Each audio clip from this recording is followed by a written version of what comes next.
Welcome to learn for exam. My name is Nagesh और आज इस वीडियो में बात करने वाले about previous year questions for puzzle. Puzzle एक बहुत इंपॉर्टेंट सेक्शन है। मैंने जो इसके बारे में डिटेल वीडियो बनाया था कि पजल एंड लॉजिकल रीजनिंग में कौन से टॉपिक कितने नंबर के लिए आते हैं। तो पजल जो है मिनिमम 25 से लेके 28 क्वेश्चंस आपको एमबीए सीईटी के अंदर 2024 में देखने को मिले थे। तो मैंने क्या किया यहाँ पे आपके लिए जितने भी प्रीवियस ईयर क्वेश्चंस जो मेमोरी बेस्ड है, अभी एमबीए सीईटी का पेपर तो बाहर नहीं आता है, बट जितना भी मैंने 2020 से एमबीए सीईटी का पेपर देता आ रहा हूं तो उसके लेवल के अकॉर्डिंग मैंने मेमोरी बेस्ड जो होता है वैसे मैंने प्रीवियस ईयर क्वेश्चन तो यहाँ पे आपके सामने लेकर आ रहा हूँ। वन बाय वन करके हम डिस्कशन करने वाले हैं और उसके साथ ही मैं आपको 10 मिनट का टाइमर दूंगा सॉल्व करने के लिए। उस 10 मिनट के टाइमर के अंदर आपको खुद को पहले ट्राई करना है, स्किप मत करिए, वीडियो खुद पहले सॉल्व करके देखिए। अगर आपसे नहीं बनता है तो मैं आपके लिए यहाँ पे सॉल्व करके दिखाने के लिए रेडी हूँ ही, ठीक है। बिफोर स्टार्टिंग द वीडियो, अगर आप हमारे चैनल पर नए सब्सक्राइब जरूर कर लीजिए। उसके साथ ही कोई भी डाउट आता है रिगार्डिंग फॉर्म फिलिंग या ऐसा आपको असिस्टेंस चाहिए, क्योंकि एमबीए सीईटी के अंदर बहुत सारे डॉक्यूमेंट्स होते हैं, आपको कब कौन से डॉक्यूमेंट अपलोड करने क्या नहीं करने, इन सारी चीज़ों के बारे में जो भी आपको इन्फॉर्मेशन चाहिए सिंपली आप यहाँ व्हाट्सअप कर सकते हैं। हमारी टीम जो है वो आपको हेल्प करेगी। क्लियर है पॉइंट? ठीक है। तो इसीलिए आप हमारा व्हाट्सअप नंबर नोट डाउन करके रखिए। मेक श्योर करना आप 10 to 6 PM के बीच में जो ऑफिशियल टाइमिंग है आप मैसेज करिए। संडे को रिप्लाई नहीं कर सकते। और जो महाराष्ट्र स्टूडेंट है जिनको मराठी में डाउट्स पूछने, मेक श्योर करिए कि वो हिंदी में पूछेंगे, बिकॉज हमारे काउंसलर को मराठी नहीं आती, तो इसीलिए आप मेक श्योर करिए या तो हिंदी या तो इंग्लिश, इन दोनों में से कोई भी लैंग्वेज में आप आपके डाउट जो हमें पूछ सकते हैं। हमारी टीम आपसे जो भी आपके कंसर्न होंगे उसके साथ आपको हेल्प करेगी, ठीक है। So let's get started for the session. तो चलो, आपके सामने टाइमर मैंने ऑन कर दिया है। आपके पास 10 मिनट का समय है एंड इसको ध्यान से बनाओ। ये 10 मिनट आपके पास है। अभी मैं कुछ भी नहीं बोलूँगा, मैं शांत बैठ जाता हूँ और आपको 10 मिनट के अंदर ये क्वेश्चन को सॉल्व करके बताना है। और मैं आपके सामने आखिर में इसका सोल्यूशन भी दिखाऊंगा कि आपने 10 मिनट के अंदर क्वेश्चन को बनाया है तो क्या वो सही बना है या नहीं बना है, वो भी चीज़ मैं आपको यहाँ पे बता दूंगा। सो आपका टाइम स्टार्ट हो चुका है एंड जल्दी से बनाइए। ये 10 मिनट आपके पास बहुत इंपॉर्टेंट है, ठीक है।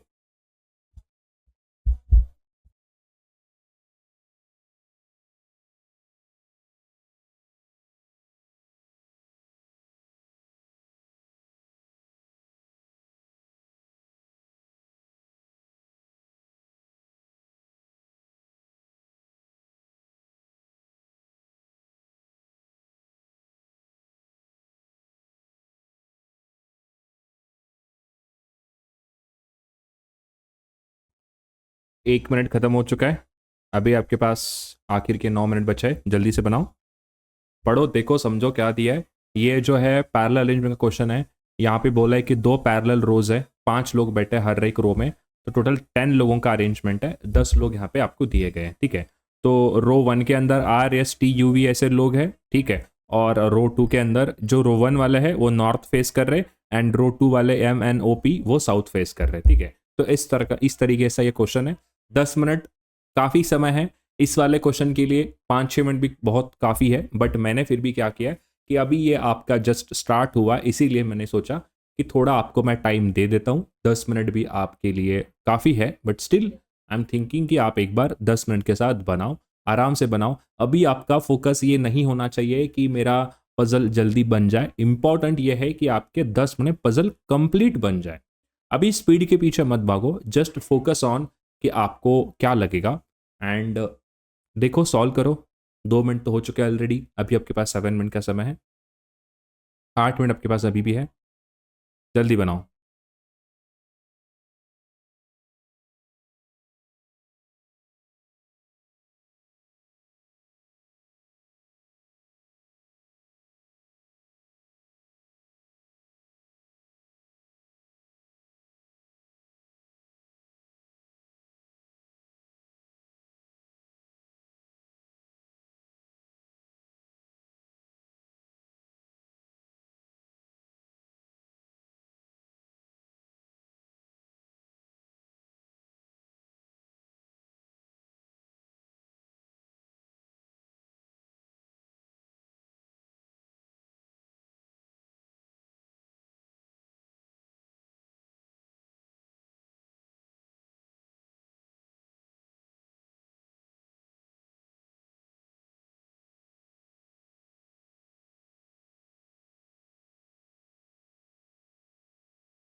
फुल कंसंट्रेशन रखो।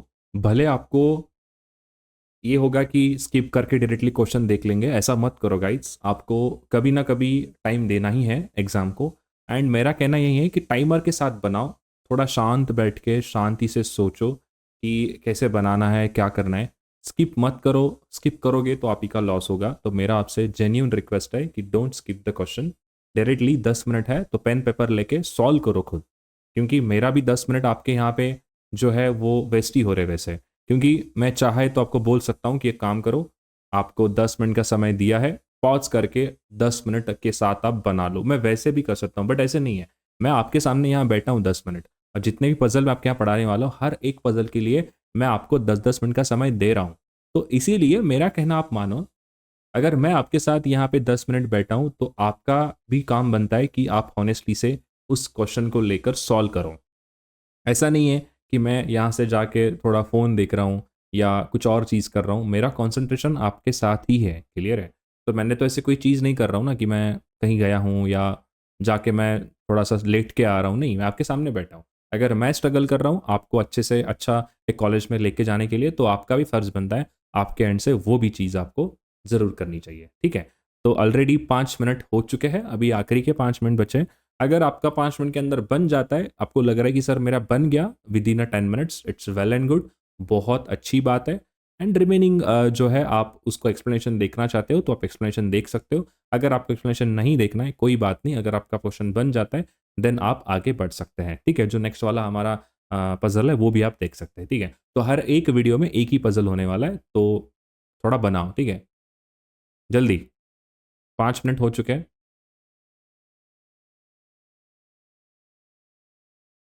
सोचो, समझो, हर चीज़ आपके सामने है, हर एक चीज़ आपको यहाँ पे दिख रही है, तो आपका काम बनता है कि उसको आप सॉल्व करें करके, ठीक है? क्लियर है पॉइंट? जल्दी से बनाओ, okay?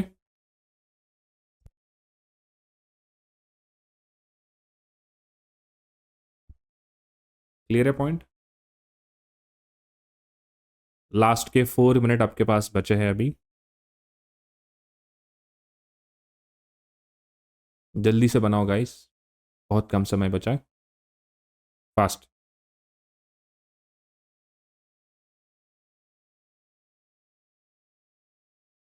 Make it fast,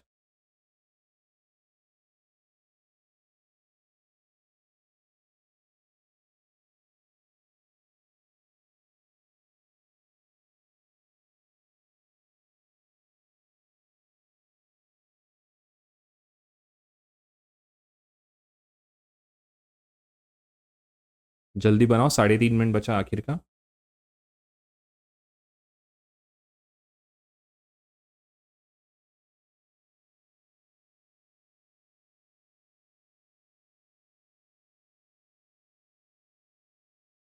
last के 3 मिनट आपके पास बचे हैं, जल्दी से बनाओ। हम 10 मिनट अगर आपके साथ यहाँ पे बैठ रहे तो आपका काम बनता है कि आपको 10 मिनट में क्वेश्चन बनाना चाहिए करके। आप टाइम पास नहीं करना है, आपको फालतू का टाइम वेस्ट नहीं करना है, ठीक है? आपके एंड से भी आपका फर्ज बनता है कि आप उसको बनाओ करके, ठीक है? जल्दी बनाओ।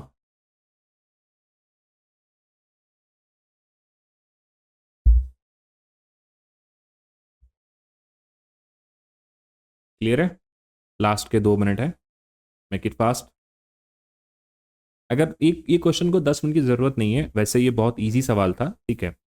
ईजी क्वेश्चन है, इसको आपको 10 मिनट की ज़रूरत नहीं है, बट स्टिल आपको मैंने 10 मिनट दिया है, ठीक है? ताकि आपको समझ में आ जाए कि हमारा क्वेश्चन यहाँ पे बन चुका है करके। बहुत ईजी है क्योंकि दिखने में पजल बड़ा है बट रियल लेवल में पजल यहाँ से स्टार्ट होता है। पजल जो है वो यहाँ से स्टार्ट हो रहा है। देखो आप, अगर यहीं से पजल स्टार्ट हो रहा है ना, ये बाकी का तो सब कुछ इन्फॉर्मेशन ही था। यहाँ से लेके यहाँ तक कंप्लीटली क्या है, इन्फॉर्मेशन ही तो है। वो बता रहा है आपको कि क्या है पजल के अंदर करके। बाकी का तो 4 लाइन का पजल है, तो ईजी है, ठीक है? बट फिर भी मैंने आपको समय दिया 10 मिनट का, जल्दी बनाओ।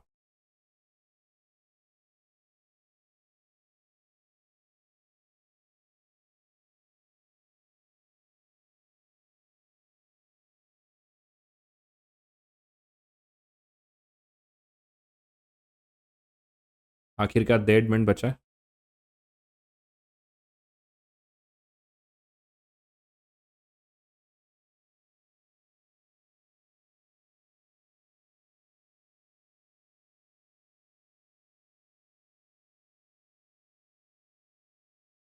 आखिर का 1 मिनट बचा है।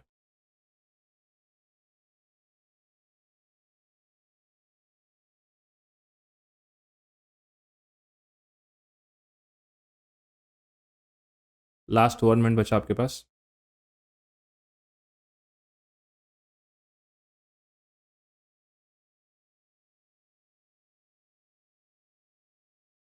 Last 50 second.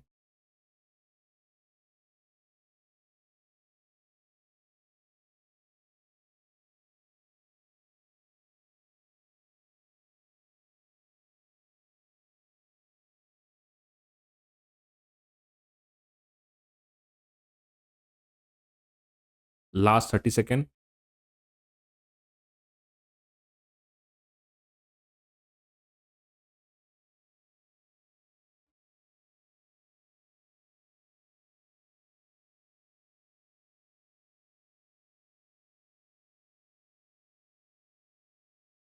लास्ट के 10 सेकेंड बचे। तो चलो, टाइम तो ख़त्म हो चुका है। मैं एक बार आपको इसका सोल्यूशन दिखा देता हूँ, तो आप चेक करिए कि क्या आपसे ये क्वेश्चन बना है या नहीं बना है करके, ठीक है। तो ये रहा इसका सोल्यूशन, ये इसका आंसर है। आप चेक करिए कि जो आपने वहाँ पे बनाया है वो एग्जैक्ट मैच करता है, ठीक है, या नहीं मैच करता है। तो ये आपका काम है, एक बार ज़रूर देखना कि एग्जैक्टली जो आपने सॉल्व किया है ये इसके साथ मैच कर रहा है या नहीं मैच कर रहा है। क्लियर है पॉइंट?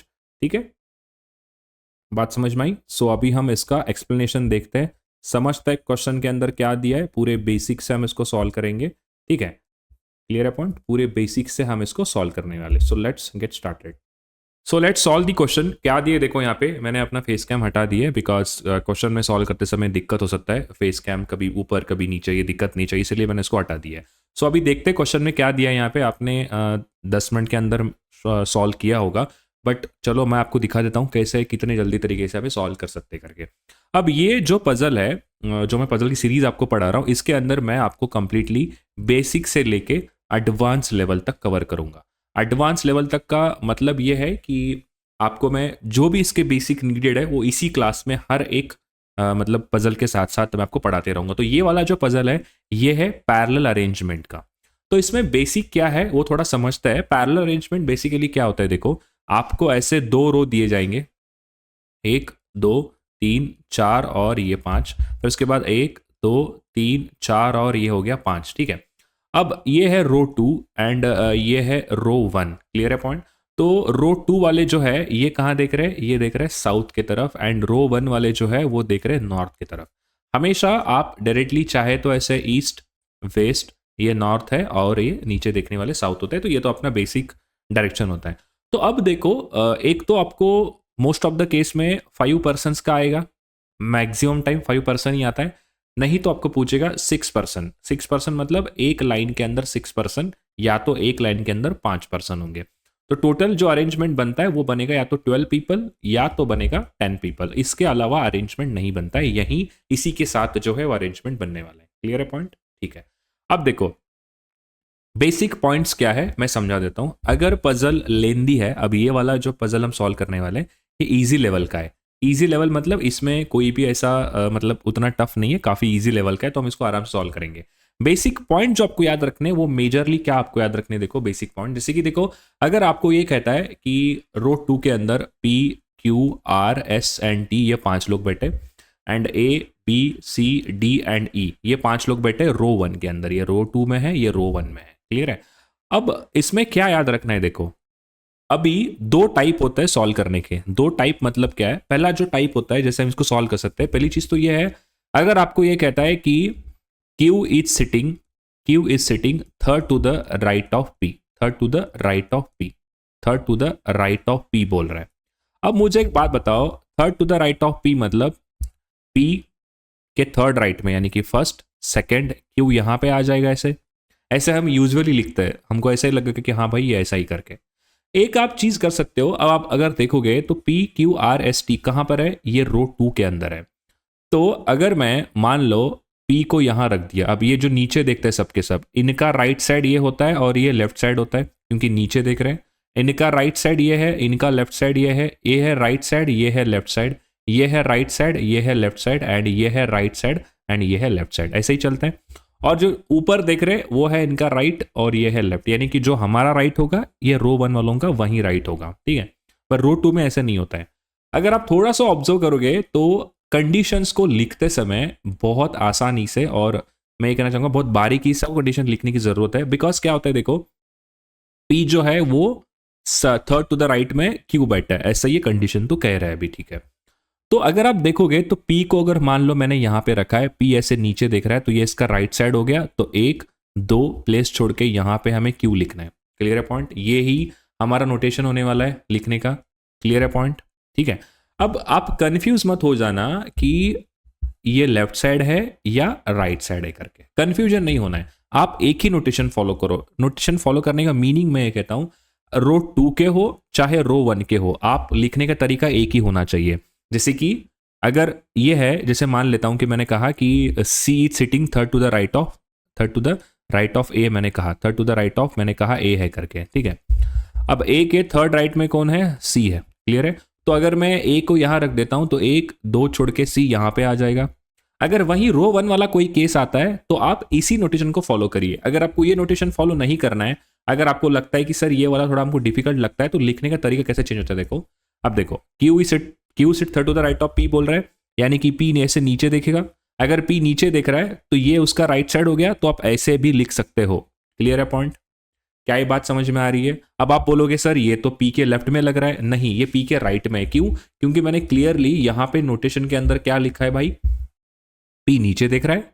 अगर पी नीचे देख रहा है तो ये वाला उसका राइट साइड हो गया, ये वाला उसका लेफ्ट साइड हो गया। ये कब लगेगा, ऐसा वाला नोटेशन आप कब यूज करोगे, जब मैक्सिमम कंडीशंस हो और आपको थोड़ा सा पजल जब लेंदी होता है, तब आपको ये नोटेशन यूज करना ज्यादा इजी लगेगा। बट फिलहाल आप यही यूज करोगे कि डायरेक्टली लिखो पी के थर्ड राइट में क्यू बैठा है, एंड राइट मतलब ये हो गया। जब आप लिखोगे यहाँ पे तो लिखते समय आपको एक बात समझ में आना चाहिए कि देखो भाई ऐसा है, अगर मैंने मान लो पी को यहां रख दिया तो थर्ड राइट में से क्यू आ जाएगा। क्लियर है पॉइंट? तो ये पॉइंट आप याद रखो, ठीक है। ये बेसिक्स आपको थोड़ी देर के लिए याद रखना है। क्लियर है? क्या इतनी सी बात सबको क्लियर हो गई? अब हम आगे बढ़ते हैं और कुछ बेसिक पॉइंट, जैसे कि आपको कंडीशन में ये कहेगा कि A sits diagonally opposite to S बोल रहा है। इसका मतलब क्या होता है? डायगोनली अपोजिट का मतलब ये होता है कि मान लो अगर मैंने ए को यहां पे रखा है तो ए का डायगोनल अपोजिट क्या हो जाएगा, डायगोनल अपोजिट ये वाला हो जाएगा, तो एस को मैं यहां रख दूंगा। क्लियर है पॉइंट? एंड अगर मैं सपोज एग्जांपल ले लो, अगर मैं ए को यहां रख देता हूं तो ये इसका डायगोनल अपोजिट हो जाता है ये वाला पॉइंट। तो ये और ये वाला पॉइंट, ये वाला पॉइंट और ये वाला पॉइंट, ये क्या है, ये डायगोनली अपोजिट वाले पॉइंट है। क्लियर है पॉइंट? क्या बात समझ में आई? डायगोनल अपोजिट वाले ये केसेस है, इतना ही याद रखो। और इसके अलावा मुझे तो नहीं लगता है कोई और बेसिक पॉइंट है, वो धीरे धीरे जब क्वेश्चन को बनाएंगे तभी आपको आगे समझने वाला है। ठीक है, अब देखो क्या दिया है आगे यहाँ पे, और कुछ बेसिक पॉइंट आपके सामने मैं डिस्कस करूंगा। जैसे जैसे हम पजल बनाएंगे वो चीज़ तो मैं आगे आपके साथ बात करूंगा ही। अब ये बोल रहा है कि पजल की तरफ बढ़ते हैं। 10 people are sitting on a 2 parallel rows containing 5 people each in a such a way that there is an equal distance between adjacent person। Okay ठीक है, रो 1 में बैठे हैं R S T U V, ये row 1 में है, and ये सब के सब नॉर्थ फेस कर रहे हैं। यानी कि हमारा जो अरेंजमेंट होगा कुछ इस प्रकार से हमारा अरेंजमेंट बनने वाला है। टोटल एक रो में 5 लोग हैं, तो ये अरेंजमेंट्स हमारा ऐसा ही बनेगा। तो रो 1 वाले कौन कौन है, R S T U and V, ये रो 1 के अंदर है। उसके बाद L M N O P, ये रो 2 के अंदर है। क्लियर है पॉइंट? तो आगे वाला जो भी होगा ये दिया है, देखो ये कह रहा है कि साउथ फेस कर रहे हैं। क्लियर है? ठीक है, अब आगे बढ़ते हैं क्वेश्चन की तरफ। ये रहा आपके सामने कंडीशन, इसको हम डायरेक्टली सॉल्व करेंगे। Only 1 person sit between N and P. ठीक है, एन एंड पी के बीच में सिर्फ एक पर्सन बैठा है, हमने लिख दिया। एंड आगे दिया है the one who faces M. अब देखो 2-3 चीजें, पहले तो मैं आपके सामने, ये सबसे बेस्ट तरीका है, आप ऐसे बॉक्स की तरह बना सकते हो। रेक्टेंगल बना लो और रेक्टेंगल के अंदर इनके कंडीशंस को आप लिख सकते हो ऐसे। ये हो गया 3, ये हो गया 4 और ये हो गया 5। ठीक है, ये सबसे आसान और बेहतरीन तरीका है। The one who faces M. अब देखो पहली चीज तो आपको ये पता होना चाहिए कौन कौन कहां बैठा है। देखो L M N O P ऊपर की तरफ है, L M N O P second row में है और ये नीचे देख रहे हैं। और ऊपर कौन कौन दिख रहे हैं, यानी कि नॉर्थ साइड पे R S T U V, R S T U V, R S T U V, ये देख रहे हैं रो 1 ऊपर की तरफ देख रहे हैं। ठीक है, अब देख कंडीशन को ध्यान से पढ़ो, द वन हु फेसेस यम। अब जो भी एम को फेस करता है, ध्यान से सुनना मेरी बात, जो भी एम को फेस करता है, सिट मतलब एम को कौन फेस कर रहा है, ये वाला पर्सन फेस कर रहा होगा, क्लियर है, ठीक है। सिट कौन, ये वाला person, second to the right of R, ये जो पर्सन है second to the right of R दिया है, मैंने ऐसे लिख दिया। क्या सबको बात समझ में आई? एक बार हाँ या ना बोलो सब लोग। क्या इतनी सी पॉइंट सबको क्लियर हो गया? ये क्या कह रहे हैं देखो, the one who sit opposite to M, जो भी एम के अपोजिट में बैठा है वो वाला पर्सन आर के सेकेंड राइट में है। तो मैंने कंडीशन को ऐसे नोट डाउन कर दिया। क्या इतनी सी बात समझ में आई? अगर आप ऐसे भी लिख सकते हो, देखो एम के अपोजिट जो भी बैठा है, बहुत बार क्या होता है कि इंसान, अब हमको देखो, अब मुझे पता है कि ये पर्सन रो 2 में आने वाला है, तो इसीलिए यही नोटेशन फॉलो मैं करूंगा। क्या ये बात सबको समझ में आ रही है? एक बार हाँ या ना बोलो। अगर आप ऐसे लिखते हो तो कंफ्यूजन होगा, the person who sit opposite to M sit second to the right of R. ये भी दोनों केसेस में कंडीशन तो देखो सेटिस्फाई वही तो कह रहा है ना, देखो जो भी एम के अपोजिट बैठा है वो आर के सेकेंड राइट में, जो भी एम के अपोजिट बैठा है आर के सेकेंड राइट में। पर आप जब देखोगे तो आपके लिए मुझे बताओ कौन सा ज्यादा सही लगेगा? ये वाला पॉइंट ज्यादा सही लगेगा। ऐसे क्यों सही लगेगा वाला ज्यादा पॉइंट? बिकॉज सिंपल है कि इस वाले पॉइंट में आपको ये बात समझ में आता है कि यम का जो है रो 2 में ऐसे नीचे देखने वाला है, तो आप जब यहाँ कंडीशन पुट करोगे तो वो आपके लिए ज्यादा इजी लगेगा। तो इसीलिए मेरा कहना है कि जहां भी जो भी पर्सन दिया उसके अकॉर्डिंग आप कंडीशन को लिखते हुए चले जाएंगे, ठीक है। अब आगे दिया है N does not faces V, ठीक है, एन जो है वो वी को फेस नहीं करेगा, तो मैंने अगेन वैसे ही लिखा, एन ऊपर है, एन वी को फेस नहीं करेगा, तो मैंने इसको लिख के क्रॉस कर दिया। आगे दिया है T sit third to the right of the person who faces L, L को जो भी फेस करेगा उसके थर्ड राइट में बैठा है टी, तो टी ऐसा आ जाएगा, क्लियर है पॉइंट।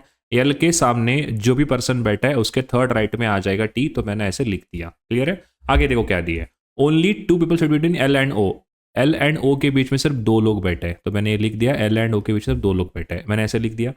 आगे दिया है the person who faces you, जो भी यू को फेस करेगा, the person who faces you, अब यू का है रो 1 में, तो मैंने लिख दिया ऐसे the person who faces you sit to the immediate left of N, N के इमीडिएट लेफ्ट में बैठा है। अब देखो एन नीचे देख रहा है तो एन का लेफ्ट साइड ये हो जाएगा, तो यहां पे ऐसे मैंने आपको पहले ही बताया, क्योंकि देखो अगर मान लो यू को सपोज मैंने यहां पे लिख दिया, यू के सामने वाला पर्सन ये है, ये पर्सन क्या है एन के इमीडिएट लेफ्ट में, तो इमीडिएट लेफ्ट मतलब यही हो जाएगा। तो ये लिखने का तरीका ऐसा होता है, आप बीच बीच में चेंज कर सकते हो अकॉर्डिंग टू योर कंफर्ट, तो थोड़ा बीच बीच में देखो कहां पर कौन सा केसेस क्या दिया है, उसके अकॉर्डिंग आप यहां पर लिखोगे। तो मैंने इसको राउंड कर दूंगा ताकि आपको समझ में आ जाएगा कितने यहाँ पे टोटल हमको केसेस जो है वो लेने हैं करके, क्लियर है, ठीक है। अब देखो भाई क्या है यहाँ पे, सिंपल सा चीज है। अब हमको क्या लेना है, टी के इस तरफ 3 लोग तो कंफर्म होने चाहिए, दिख रहा है आपको, टी के इस तरफ तो 3 पर्सन हमको लेने ही लेने। तो मुझे एक बात बताओ, क्या मैं टी को यहां रख सकता हूं क्या? नहीं। क्या मैं टी को यहां रख सकता हूं क्या? नहीं। क्या मैं टी को यहां रख सकता हूं? नहीं। तो मैं टी को कहां रख सकता हूं? या तो टी यहां पर आ जाएगा, नहीं तो टी यहीं आ जाएगा, यहीं 2 केसेस है मेरे पास। क्या इतनी सी बात सबको समझ में आ रही है? एक बार हाँ या ना बोलो सब लोग, क्लियर है पॉइंट, यही 2 केसेस आएंगे, ठीक है। तो आप एक काम कर सकते हो, अगर आपको 2 केसेस लेने ही हैं तो एक मेरी बात सुनो सब लोग, कि आप ऐसे एक और केस ले लो, साथ साथ सॉल्व करते जाओ और आपको समझ में आ जाएगा कि कहां पर किसको रखना है करके, क्लियर है, ठीक है। तो चलो साथ में सॉल्व करेंगे। तो मैंने क्या कहा था कि टी कहाँ आ सकता है, टी आने की ये चांसेस है क्योंकि टी के इस तरफ हमको 3 पर्सन यहाँ पे लेने के लिए बोला है, या तो मैं टी को यहाँ रख सकता हूँ, ठीक है। तो टी अगर यहां पर है तो एल यहां पर आ जाएगा, एल के सामने जो पर्सन बैठा है उसके थर्ड राइट में बोला है, थर्ड ही तो बोला है ना, देखो यहाँ पे क्या बोला है, थर्ड टू द राइट, यानी कि ये हो गया फर्स्ट, ये हो गया सेकंड और ये थर्ड, क्लियर है। क्या इतनी सी बात सबको समझ में आई? एक बार हाँ या ना बोलो सब लोग। तो यल यहां पर आ जाएगा और इस केस में यल को मैं यहां रखना पड़ेगा मुझे, यानी कि यल के सामने जो बैठा है उसके थर्ड राइट में टी आ जाएगा, यानी कि ये केस बिल्कुल सही लग रहा है। एल को 2 छोड़ के हमको ओ रखना है, तो 1 2 छोड़ के मैंने ओ को यहां रख दिया, एल को 2 छोड़ के मैंने ओ यहां पे रख दिया, तो ये भी केस हमको थोड़ा सा इजी लग रहा है, अब हम इसको सॉल्व भी कर रहे हैं, क्लियर है। क्या ये बात सबको समझ में आई? ठीक है, बहुत बढ़िया।